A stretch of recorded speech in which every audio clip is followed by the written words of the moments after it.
you so much. Thank you. So let's start off by talking about trade, because obviously this is what... The specific concern that we know the President has had for a long time has been about specifically jobs to Mexico, a lot of concerns about the auto industry, and Mexico has put proposals on the table that actually will go a long way towards reducing the trade deficit the U.S. has with Mexico, and indeed even bringing back some auto jobs from Mexico to the United States. So there's a very positive deal there, and there's what one of the American proposals is a sunset clause. That means every 5 years, NAFTA would be terminated unless we actively work to reactivate it and extend it another 5 years, I suppose.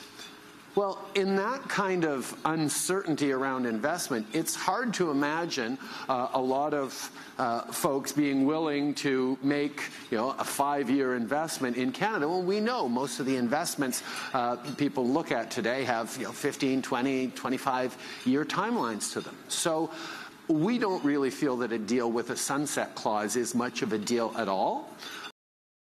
First of all, we need to de-escalate tensions on the Korean Peninsula. They have obviously gone on a long time. A lot of people don't realize that technically the Korean War, as it was way back when, is still continuing, and getting to a moment where we can actually move beyond and officially end that conflict and move towards a denuclearized North Korea is a goal that not just folks in the region share, but folks around the world share. Right. There's no question about it.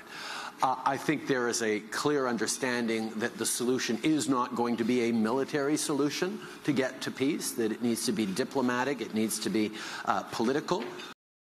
I've said that for us, for Canada, we're not going to be moving our embassy to Jerusalem. That's not something that we are interested in doing. Our position has always been that the conflict between Israelis and Palestinians can only be resolved by direct negotiations between those two parties, and unilateral movements by either side, whether they be declarations at the UN by the Palestinians or continued Israeli settlements. Unilateral actions don't help the peace process, and we want people to be working together to get there.